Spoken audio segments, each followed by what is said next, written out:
Okay, I think we're going to go ahead and get started. Great.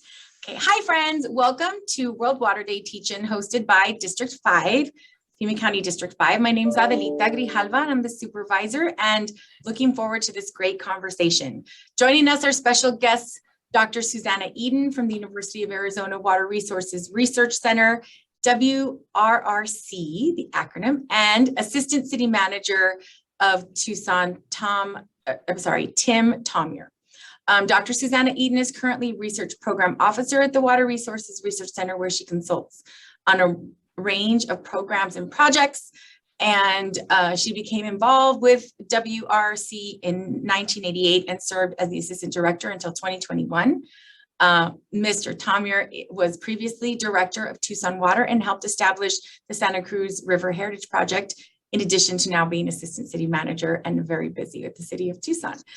In my first year here as supervisor in District 5, we created a strategic plan with 50 community leaders ranging in expertise from environment, labor, education, and business to form a plan of what we wanted to advocate for and accomplish while we were here in this office.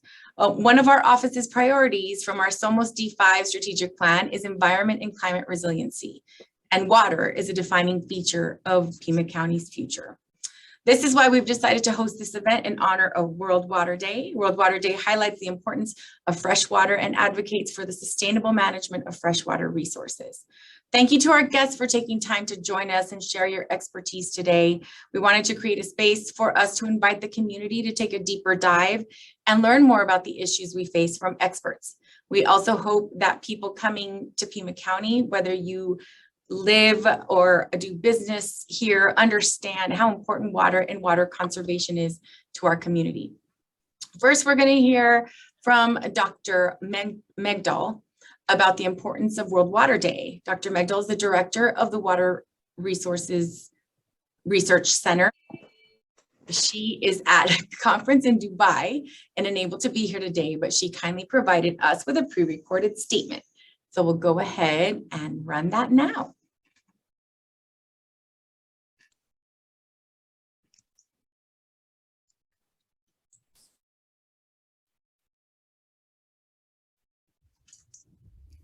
Hello, I'm Sharon Megdol, Director of the University of Arizona Water Resources Research Center, and it's my pleasure to participate in today's teach-in on World Water Day. Thank you, Supervisor Grijalva and Pima County, for the invitation to be here with you. World Water Day is held each year on March 22nd. It focuses on a different theme. This year's theme is groundwater, making the invisible visible. Groundwater is water found underground in aquifers, which is shown here on this graphic are geological formations of rock, sands, and gravel that hold substantial quantities of water. Why should we care about groundwater? Well, globally, this is true. Groundwater is being overused in many areas. Groundwater is polluted in many areas. In some places, we don't know how much groundwater lies beneath our feet because it's not visible to us. And because of climate change and growing populations, demand for groundwater is increasing, putting stresses on this important water resource. And this water resource is very important to us here in the Tucson, Pima County region. To be good water stewards, it's important that we know where our water comes from. And I don't mean the tap. Is it coming from underground aquifers? Is it coming through a river system? Is it coming from some other source? This graphic shows the water cycle, which we all learned about in school. And we learned that no new water is created, so we must take good care of the water resources that we have. Our region, in fact, depends a lot on groundwater pumped from aquifers. But another important component of what we do is actually recharging those aquifers through the storage of water sources such as surface water or effluent.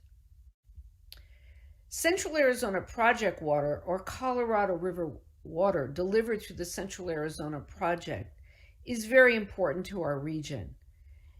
The Colorado River Basin includes 7 states and the country of Mexico, and forms the western boundary of the state of Arizona.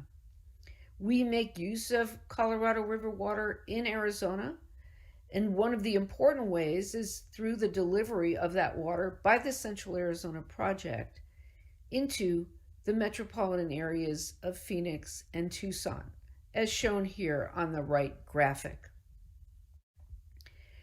We make use of that water from the Central Arizona Project through storage and then recovery of that water through pumping. And here on the left is a photo of one of the recharge projects used in our region to store Central Arizona Project water. This particular project is called the Lower Santa Cruz Replenishment Project, and it was built by Pima County in collaboration with Marana and others. It's now owned and operated by the Central Arizona Project.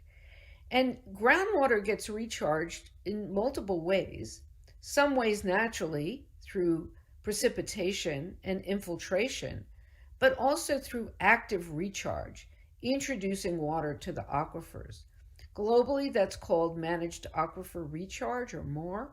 Here we tend to just refer to it as recharge or underground water storage. All sources of water are key to living in the semi-arid Sonoran Desert. These photos show 2 sources of water in the Santa Cruz River that are helping support our natural systems, our riparian growth, and also recharging the aquifer. On the left, we see effluent that's been discharged from our wastewater treatment plants operated by Pima County, flowing and recharging the aquifer as the effluent flows, and also supporting the riparian growth. On the right, we see the Santa Cruz River south of the city of Tucson on the Santa Vera Reservation of the Tohono O'odham Nation. And there we see some rainwater, some natural water, recharging the aquifer and supporting natural growth. I invite you all to stay informed on water. And one of the ways of doing that is connecting with us at the Water Resources Research Center through our website, through our weekly wave that comes out on Fridays that advertises our events and news items, and join us at some of our webinars, and just stay water connected. Thank you so much for the opportunity to present with you today. Well, and I want to thank Dr. Megdol for sending that in. I think we were worried that we wouldn't have the kind of internet connectivity we needed from Dubai for her to participate live. So we're very appreciative of her willingness to do that. And so before we get started with the other presentations, I did want to mention that Dr. Eden is going to be talking about the challenges we face as a desert community, as well as some solutions. And Mr. Tomer will present on the Santa Cruz River Heritage Project, which I know we have a lot of interest in. After those presentations, there will be time for questions from anyone that is participating today. And so we do want to get a screenshot though, because that's one of the things we do here in District 5 is when we do events, we like to sort of showcase the lovely people that are here. And so if everyone could turn on their camera and then say cheese, we're going to have a countdown. Elvira, do you want to do that? Sure. You're the pro. So you will not know when I take all the of your photo. faces. Hi, everyone. All right. So everyone get their hair ready, get your bangs all lined up. We're going to take a selfie for World Water Day. Thank you all for joining. I'm going to take 2, so I'll count down. So smile. So 3, 2. All right, there's 1. And then let me just save that one. It's a little bit of a process. And then 1 more. So 3, 2. Got it. Thank you all so much. I'll pass it back to Supervisor Grijalva. Thank you. And so we're going to be sure to share this picture on social media and post it. And so if you decide that you want to share that, go ahead and tag us and use the hashtag SomosD5 or We Are D5. And then I think we're just going to go ahead and mute everyone just in case there's a couple of people that are unmuted accidentally. Okay, so you should all know, I mean, I think when you came into the meeting, you should know that the meeting is being recorded and we will post about it later on social media. And so with that, I'm going to go ahead and this is, I mean, so Dr. Megdol really highlighted why World Water Day is so important. And now Dr. Eden is going to share a presentation about water challenges in Pima County, as well as some solutions. So Dr. Eden, the floor is yours.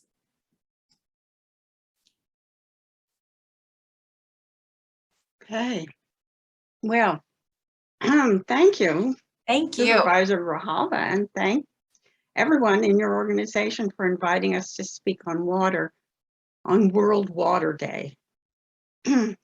As Supervisor Grijalva told you, I've been with the Water Resources Research Center for many years, and I've seen many changes in the water scene over the years. For one thing, Tucson went from being the largest U.S. city completely dependent on groundwater and unsustainably mining our aquifers, to balancing the regional water budget with water imported from the Colorado River and making use of reclaimed water. Other things haven't changed. We're still concerned with our aridity, which is worsening with climate change, concerned with localized groundwater mining, and growth that drives up the demand for water. I was asked to talk briefly about two questions relevant to Pima County. They are, what challenges are we facing? And what can individuals and policymakers do to mitigate drought? So, question 2 answers, at least in part, question 1. Next slide.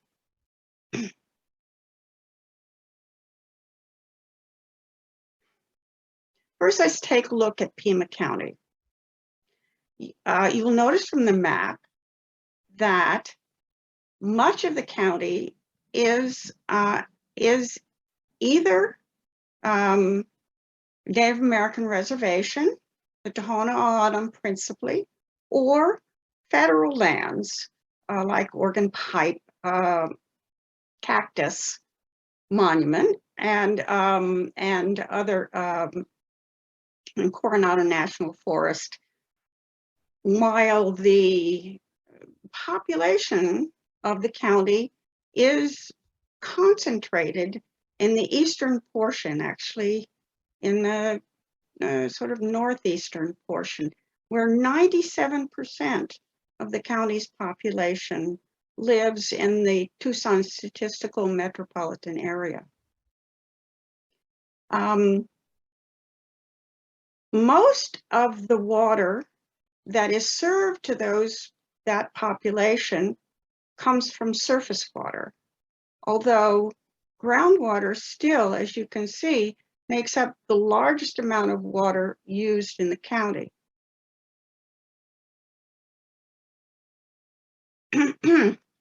Eastern Pima County gets most of the water management attention. Therefore, most of the data and information that we have pertains to the eastern part of the county. And in that part of the county, people in the Tucson metro area use a blend of CAP water and groundwater, as Dr. Megdol described in her presentation. Next slide. No matter where you are in Pima County, you are feeling the effects of climate change.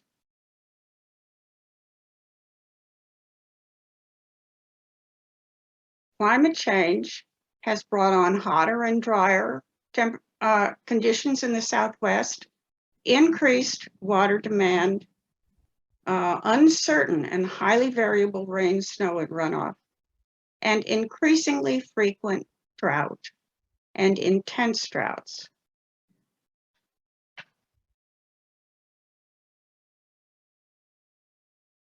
A recent study with the ominous title, Rapid Intensification of the Emerging Southwestern North American Mega Drought in 2020-2021, was able to look back 1,200 years, and it reported that the period 2000 to 2021 was the driest 22 years since at least the year 800.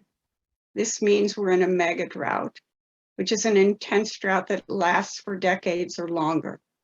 The current drought, which is very likely to persist through the end of this year, will match in duration the longest previous mega drought in this area, which took place in the 1500s. Next slide.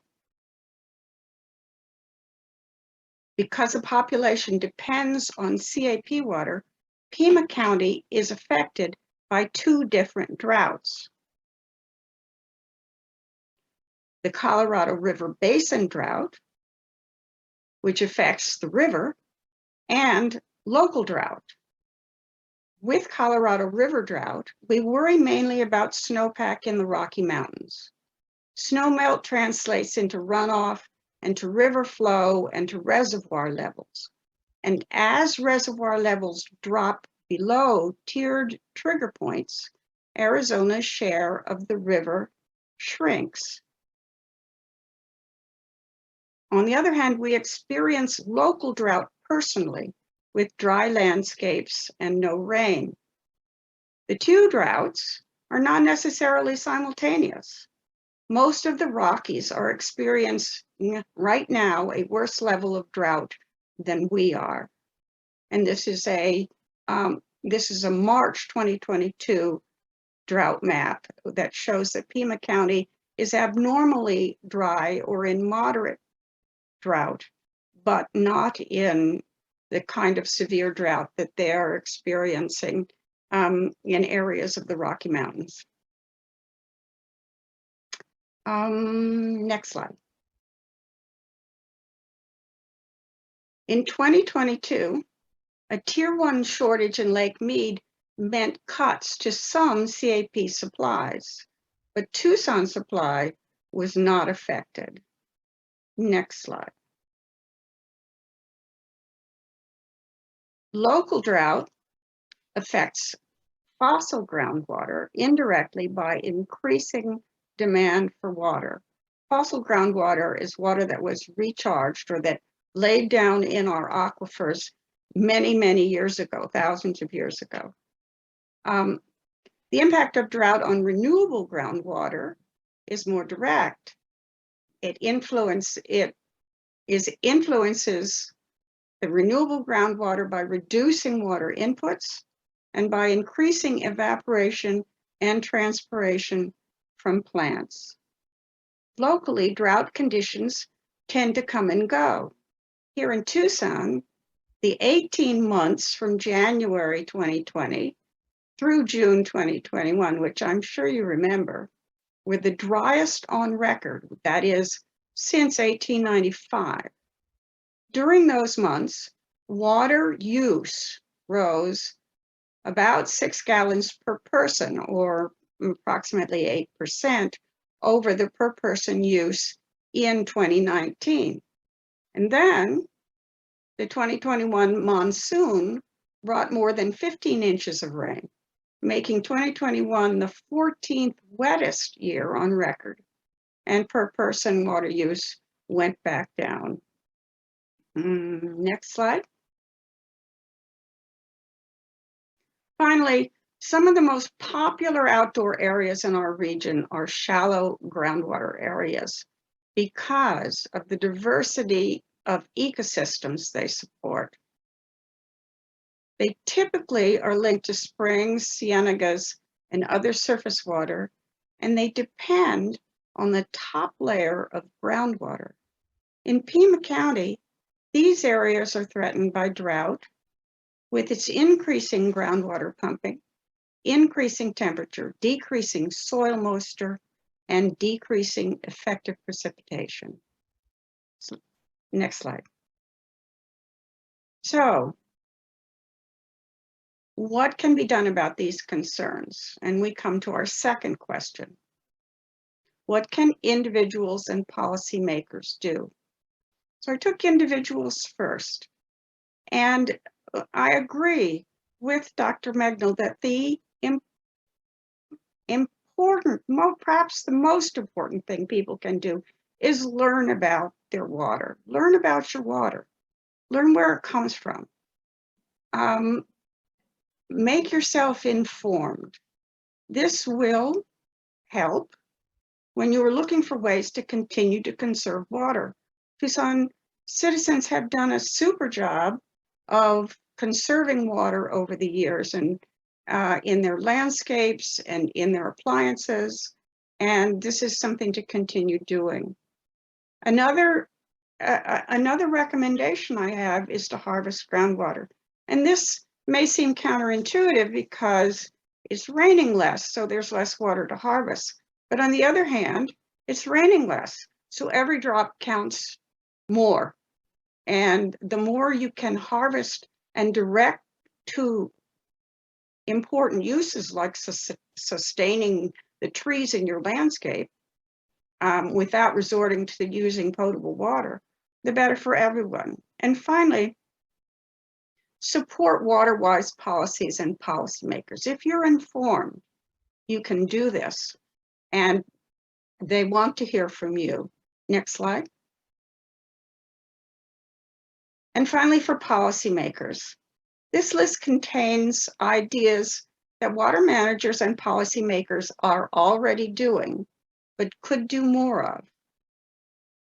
Learn about our water. Policymakers, like everyone else, need to learn more about water.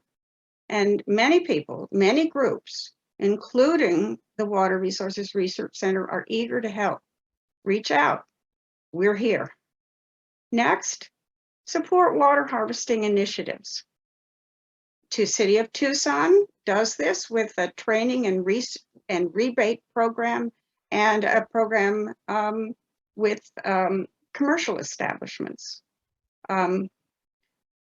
Another important thing to do is to define drought so that you're ready to respond to it. Know what the indicators are, know what the mitigating actions are, and know when to trigger and what the triggers are to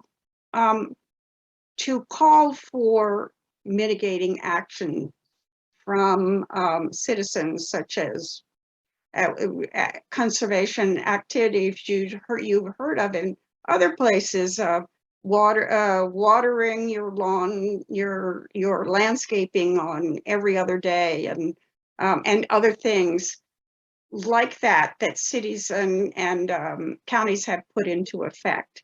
And of course, Pima County has a drought response plan, but it could be more detailed and it could have more scientific underpinning. And finally, engage the public in water and drought planning. Now, the area has a local drought impact group that does advise the county, and they meet regularly. And they should be supported, and more outreach should be done to engage public in these groups and in the discussions about water and drought. Next slide.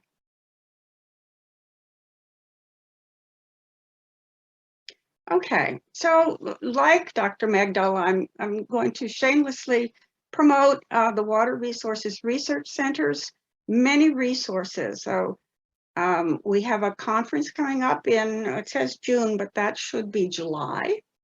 July 12th is an in-person conference. We regularly have brown bag seminars on interesting topics to do with water. And we have a weekly e-newsletter that talks about the water center, what activities, but a great many other things having to do with water as well. So with that, I thank you again for inviting me, and I look forward to your questions. Thank you so much, Dr. Eden. I think it's really important to talk about the fact that we're in a drought, that we're in a mega drought, and that we're dealing with the drought with the Colorado River Basin and our local drought. And because as I mentioned when we were right before we started here, that, you know, when I was in California, they have all of these restrictions on when you can use water and what you can use it for and whether it's reclaimed. And then we seem to cross the state line and there are no restrictions. And it just seems, you know, it seems like we really need to be more informed. So I'm glad that so many of us are here getting more information. And I know that we're going to have a lot of questions about your presentation. So thank you, Dr. Eden. Now we're going to hear about water conservation efforts happening right here in our own backyard. Mr. Tim Tomyer, you have the floor, sir. Thank you for being here. Thank you, Supervisor Grijalva, and thank you all for attending. And so I will be presenting on a specific project here in Tucson, right in the heart of Tucson. And it touches on those themes that Dr. Eden just presented about learning, conserving, harvesting rainwater, and wise water policy. And so I'll tell the story of this project, but I encourage you to think about those actions that were presented by Dr. Eden and your role in supporting wise water policy. So I'll be talking about the Santa Cruz River Heritage Project, recharging the aquifer by restoring river flow. Next slide. So the history of Tucson in 2 slides or less, covering 4,000 years. Are you able to bring the next slide? There we go. Thank you. So one of the things that is very unique about Tucson is that along the Santa Cruz River, right in the heart of downtown, often known as Tucson's birthplace, we've had cultivated agriculture dating back over 4,000 years in that vicinity, beginning with maize cultivation at the very early years, but then growing into substantial agricultural settlements in the Santa Cruz River floodplain. And there were actually canal systems built to divert water from the Santa Cruz River for that irrigation. Next click. Over time, and during that time, the Santa Cruz River was known for perennial flow. You wouldn't know it by looking at it as recently as a couple of years ago, but the Santa Cruz River had year-round flow for most parts of the year, especially through the heart of downtown and right at the foot of Sentinel Peak. But by the 1940s, those flows began to dry up and started to disappear from the surface. Next slide. That is now showing a picture of that same stretch of the river that was full of water back in the 1920s and what it looked like in what I now call the recent past. I no longer call that the present because we've actually changed this landscape recently. But those river diversions increased over time. They approached many different areas of the river. And then we invented the shallow groundwater pump, where we started to actually pump the water out from underneath the river. And ultimately, the river ran dry, except during major storm events. Next, click. That was closely related to, over many decades, our gradual depletion of our local aquifers. The picture shown on the right is an aerial view of Tucson. You can recognize the Tucson mountains in the middle. And when you tell the story of water in especially urban Tucson, but eastern Pima County, you have the urban area of the city of Tucson on the right-hand part of the slide, and then you have the Avra Valley to the west of the Tucson mountains, and that has a water story to tell as well. But from 1940 until 1998, the story of those aquifers was depletion. It was overdraft, and we started to actually have land surface subsidence measured in those areas. And this was a call to action. It pointed out quite clearly that Tucson could no longer be solely reliant on groundwater as its only water supply and be sustainable into the future. And there were parts of Tucson, especially under the central part of the city, where water level declines in that aquifer dropped by over 200 feet. So what did we do about that? Next slide. We transitioned the types of water that we use, how we use them, and how we conserve water in Tucson. This is a graph I could spend 20 minutes on, but I'm just going to spend 2 minutes and just really highlight a couple things. This map shows the water use, and this is limited to urban Tucson, but it's a story that replicates in other parts of the state as well.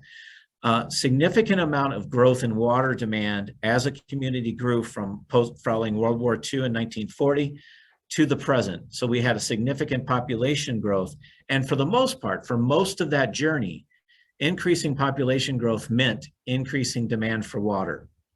So you can see that by the mid 2000s, if you look at where that graph starts to peak, it approaches 140,000 acre feet per year. 1 acre foot is 1 acre of land filled to 1 foot of water.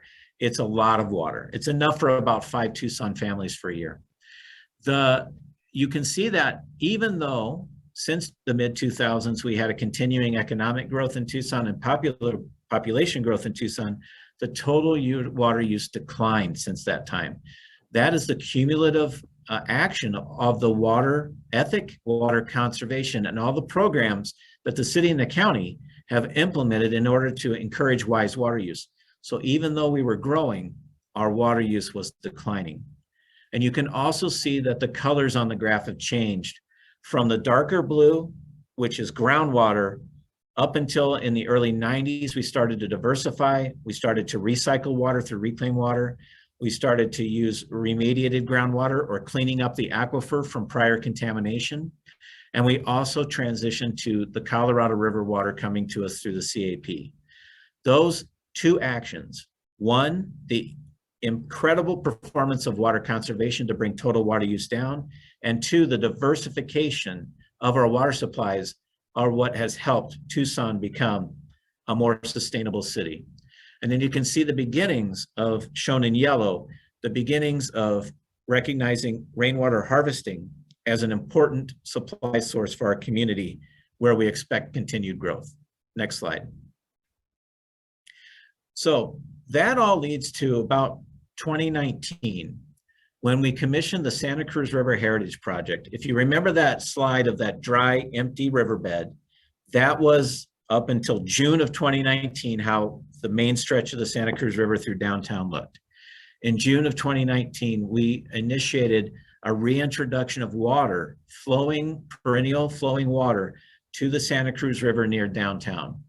Through the Santa Cruz River Heritage Project, we casted a vision of a river that is brought back to life with flowing water, with the development of native vegetation through riparian habitat development, while honoring the county flood control district's role of providing flood protection and the role of that river in providing flood protection to community, and also water as an economic stimulus. And so we looked at what the vision of the future of the river could look like, and you can see the Chuck Huckleberry Loop Trail up on the bank, and you can see river and vegetation in the bottom of the river.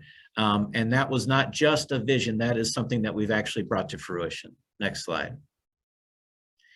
Through the Santa Cruz River Heritage Project, we were expecting to receive a number of benefits. One, virtually all of the city's reclaimed water would be put to beneficial use. And this is an area where the city and the county partner on a daily basis, because as many of you know, the city provides drinking water to most of the community.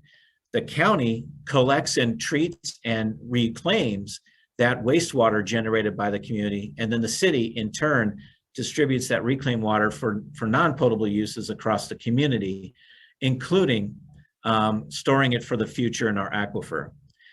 We were expecting increased river flows and riparian habitat, again, in the heart of the city, that we would be recharging groundwater in the heart of the city.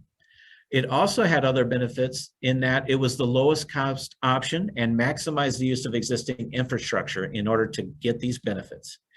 It also supports historical and cultural community projects in that birthplace of Tucson.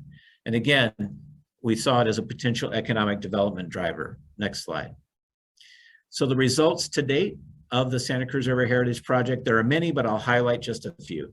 First of all, the picture on the right is how that stretch of the Santa Cruz River looks today. It was almost immediate that we had a response both from the community, where the Heritage Project and having a flowing river through downtown, quickly embraced by Tucsonans. We had several hundred people show up on a hot June afternoon when we initiated the flow, and we've had people really embrace this project and continually have a dialogue about the project and what it means to them to cycle by or walk by and see a flowing river. Immediately, we started to note native species were returning to the river. It began with dragonflies, and it was really interesting in that that was one of the first signs of life, was the presence of not just dragonflies, but multiple species of dragonflies.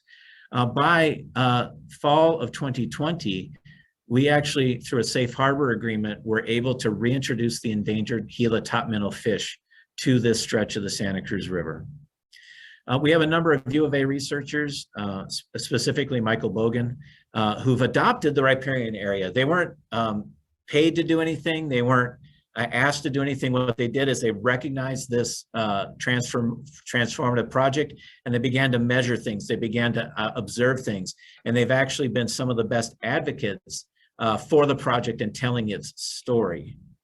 And then to date, just over 2 years, we recharged about 3,700 acre feet in this stretch of the river. And over time, there will be about 1,500 acre feet of water recharged through this project, which is a significant change in our past practices, where we were taking water out of this river and out of this part of the aquifer. Now we're actually having a net benefit of putting water into the river and aquifer. Next slide. So what is the future of the Santa Cruz River Heritage Project?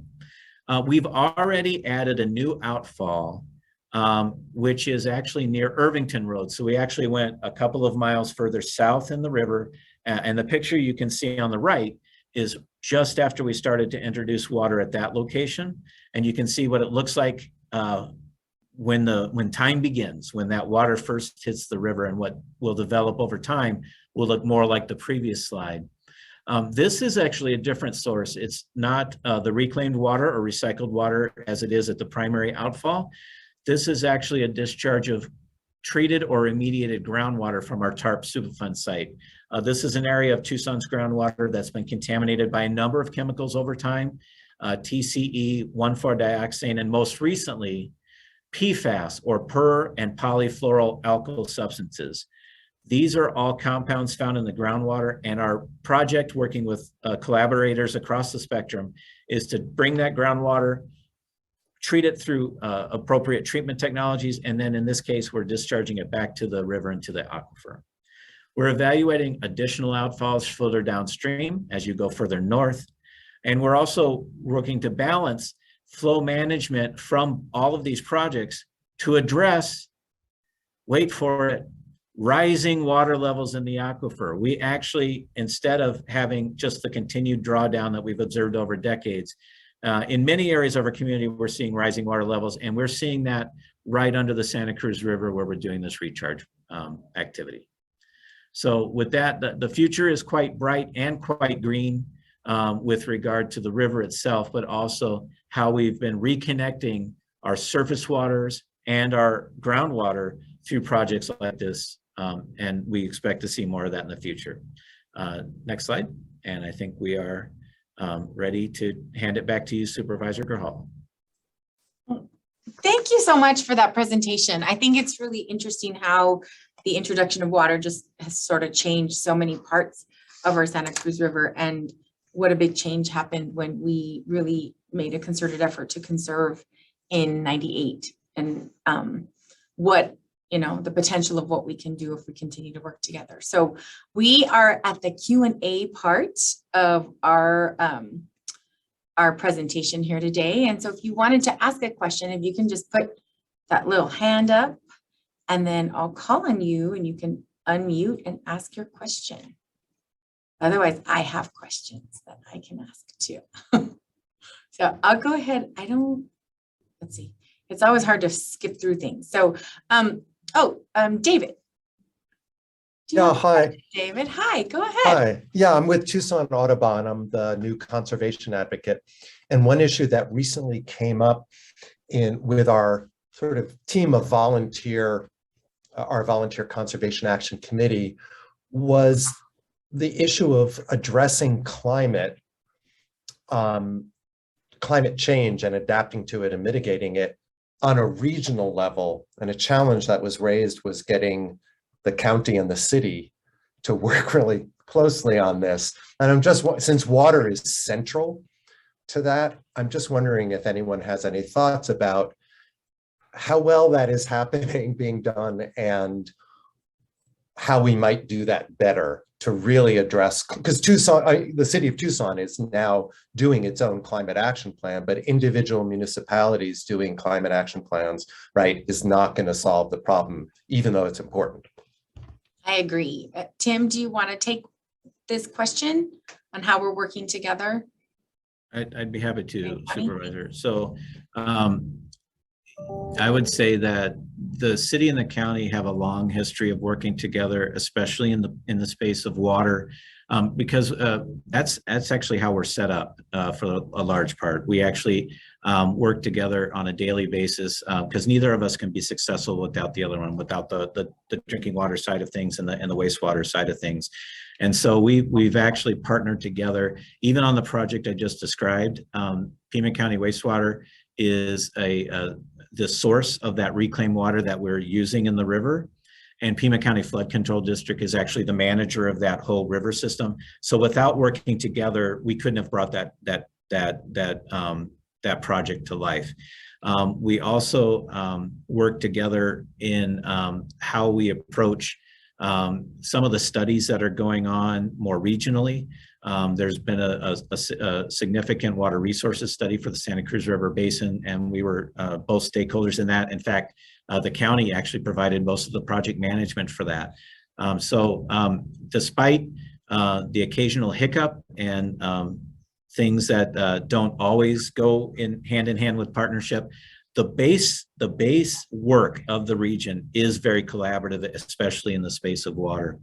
And I'll give just one more example of that. When you step out more regionally, and we look at the Colorado River Basin and what it means for Tucson and for Pima County, it's another area where we have tremendous collaboration, not just between the city and the county, but with our congressional delegations, both at the electeds at the state level are extremely supportive of the city and the county in that space, and at the federal level. And that's an area where when we're speaking with one voice, as we typically do in the space of water, we see a lot of support and hopefully investment in our needs. Hopefully that answered your question to a degree. And David, if there's ever anything that we can do in our office, we're inquiring the same things about. It has to be a regional approach, having the county work independently of the city. I mean, the city is the county. And so especially in issues that cross over like this, we have to cooperate. And I know Mayor Rometo's office has been exceedingly open to collaboration, and we're going to continue to work on projects. And so if there's a specific issue, I'll go ahead and put our email right there in the chat, and you can send an email directly and we will work on it. Yeah. Thanks so much, Supervisor. Thank you. I appreciate you being here. Margaret Cheney. Oops. Hello there. Hi there. Good to see you. Nice to see you. Thanks for doing this. I do have a question with regard to how the funding for the protection of the rivers.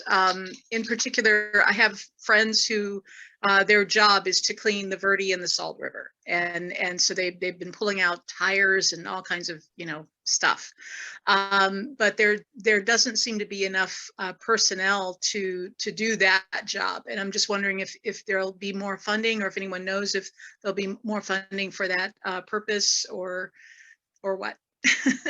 Yeah. So I can answer for the county. We do have cleanup crews that are going out to do cleanup, but it continues to be a very frustrating endeavor, because as soon as you clean it out, it seems like once we have some people that have tents and that kind of thing right on the river, and a lot of that debris ends up in the river. We also have people who don't want to drive to the dump to dump their things, and so they'll dump it there. Did you have anything else you wanted to add, Dr. Eden or Mr. Tomir? Well, the only thing I could add is that this is something that well has been taken on by NGOs, non-governmental organizations, and volunteers. And that's that looks to be something that's going to continue in the future. I'm not aware of any pots of money, you know, that, for example, in the big omnibus infrastructure bill. I'm not aware of any money, any funds that are going directly to river cleanup. And it's a great question, and it's something that, you know, maybe people should start lobbying for. But I think in the near future, it's going to continue to be funded and manned or personed by volunteers and non-governmental organizations. And, Thank you. coincidentally, we are teaming up with Councilmember Santa Cruz to do a cleanup of the Santa Cruz River on Saturday. So there's our little ad. So feel free to come join us. We'll be meeting the Garden of Gethsemane. Yeah. But I do think that there has to be dedicated funds for this kind of cleanup because it's going to continue. Yeah. Thank you. Kate. So I hear about groundwater storage, water being stored underground, and even like how that's measured, but I don't understand the mechanics of how that works. I mean, how do they know how much water is being stored underground, and how does it get from above ground to underground, et cetera? And then how do they divide, like, you know, how much share belongs to one town versus another town? Because presumably that water is fungible, you know, across artificial city boundaries. Would you like me to? Yes, absolutely. I saw you unmute and I'm like, go ahead. Right in there. Thank you. That's a pretty broad question. So if I start going on too long, just give me the old sign. So first of all, we do have, at a state level, the Arizona Department of Water Resources, which provides the rules and framework. They provide the environment by which we can account for who owns what water, and especially if you're the one that artificially recharged it, like we do with Colorado River water, where we're actually placing it in the aquifer. How do we monitor that? How do we account for that? And how do we maintain control of it? So there's a state level action there. The physical mechanics of it, the natural recharge, so the precipitation that occurs in the Catalina Mountains and surrounding mountain ranges does run off, and we call this mountain front recharge, where actually just below the surface, it's feeding these shallow groundwater rivers like the Tenca Verde or things of that nature that drain the mountains. That water actually ends up in the bottom of the basin where our big aquifer is. We also have, when water flows in the Santa Cruz River or the Rito or other surface water, some of it does run out of our community and some of it does percolate downwards. So we do get natural recharge. On top of that, we do a lot of artificial recharge, and by that, in Tucson, we actually, both in Tucson and Navajo Valley, we dig holes in the ground that are not very deep, maybe 6 or 8 feet deep, and we literally pour the water onto the ground, and it's sitting on top of sand and gravel. This aquifer is very porous. It means it's got a lot of sand and gravel, and it holds a lot of water. It also, when we pour that water into a basin, it percolates downward into the aquifer. And we measure that through wells that are drilled at different depths. And so some of our wells can be as much as 1,000 feet deep, and it's still the aquifer at that depth. And so we measure water levels all around the basins in order to understand what the water table looks like. But we're not the only ones that do that. The county measures water levels, so they have a set of data that we share with each other, the other cities and towns, and that state agency, ADWR, also monitors. So we're all sharing data and using that data to understand how much water we have underground. And through that state agency, we measure who owns what. And you're right, it doesn't just stay exactly where we put it, because that groundwater is always gradually moving. But we have good ways to directly measure that. And then we also have computer models in order to predict what will happen in the future. So all of that's very tightly accounted in a county like Pima County. I hope that answered your question. Yeah, that's great. Thank you very much. I appreciate that. And thank you for the question. Kurt, hi, how are you? Thanks for joining us. You have a question? Yeah, thank you, Supervisor Grajava. My question is for Tim. I think he would best be able to answer this. For several years now, I've been pushing on. I was part of the public. I joined the public in the Drought contingency plan, and one of the proposals we were making was, should we cap the from where we get our cap water to the Hoover Dam? Should we cap the canal? Because of climate change, we're not getting the recharge that we get the precipitation. So what we proposed was capping it, because it creates its own kind of ecosystem, instead of it just being exposed like it is, to have it covered to stop from evaporation. Thank you for that comment and that question. So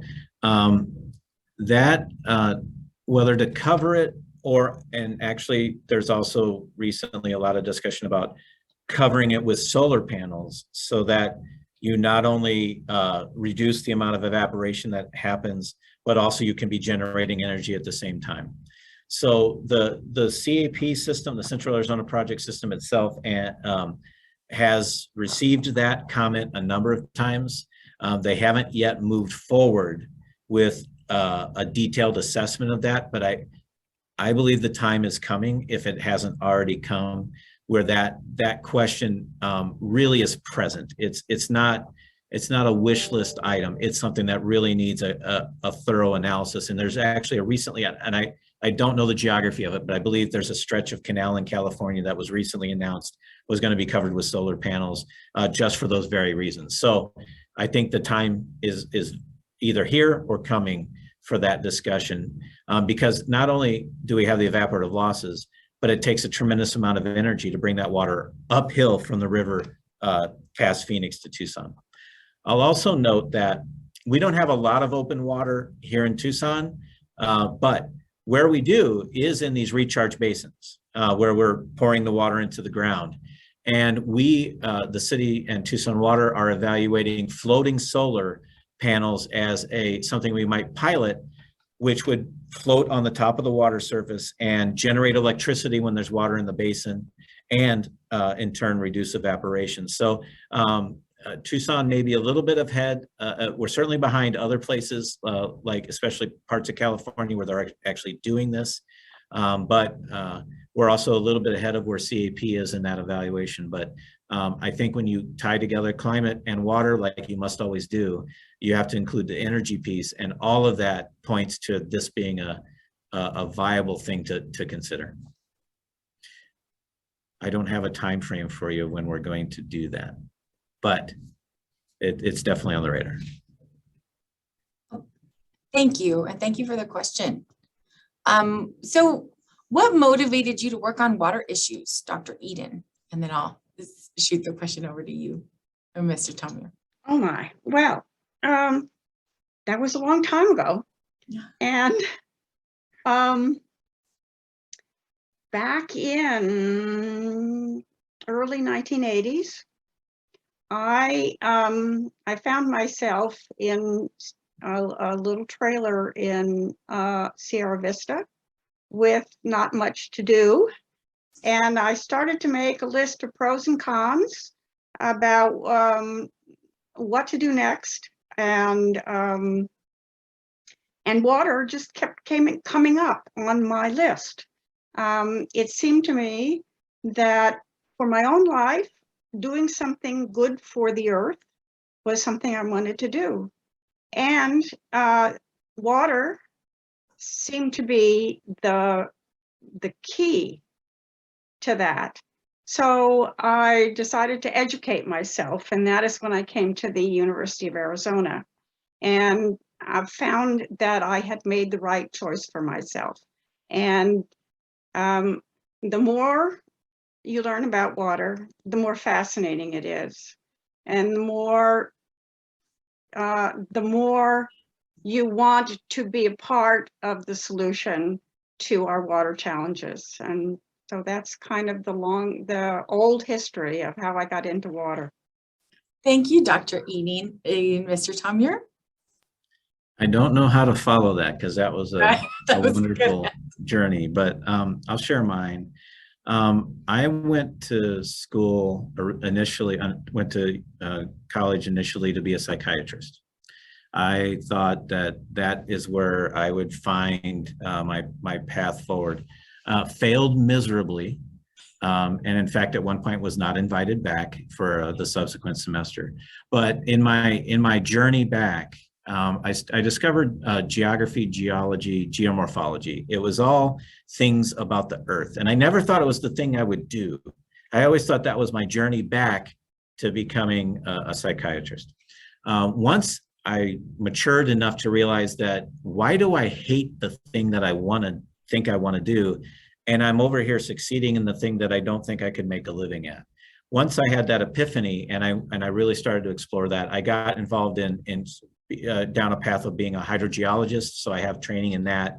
Ultimately became a civil engineer because I wanted to build the things that moved stuff around. But always that journey through the earth and through the environment was through water. That's always where I found myself at peace, whether I was working in the field or I was it was always, so of course moved to the desert where I'm not surrounded by water, but that's how I got there. And then I just followed that path where it led me. And so that's how I ended up in the water field. That's a good story. I tried. That's a really good one. We have a question from Keith. I just want to ask you, both of you, what are the implications of the drought in terms of, how far away are we from having, cuts to the Tucson Waters allocation from the Central Arizona Project, and what are the implications there? How are we prepared?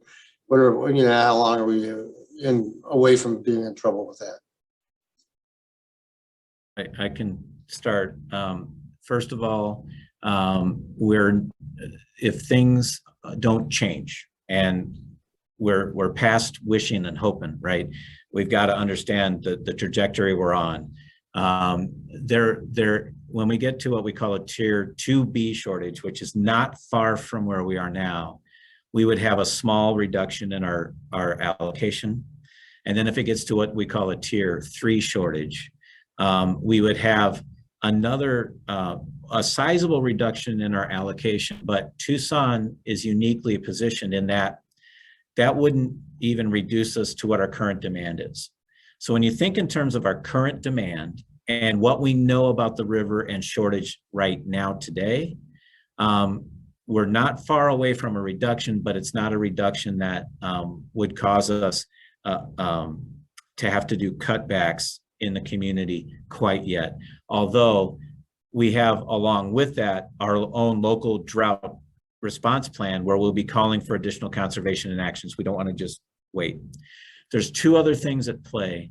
One is on top of the drought contingency plan, which we just enacted in 2019, there's a current agreement called the 500+ plan, where there's voluntary state-by-state reductions of an additional volume on top of the drought contingency plan. So that should help slow that downward trajectory in the lake to getting to deeper shortage. And we're right now in the midst of a discussion of the next set of rules, because the rules we know today expire at the end of 2026. So we are actually negotiating what we call the post-2026 or reconsultation deal of what it'll look like for the Colorado River moving forward.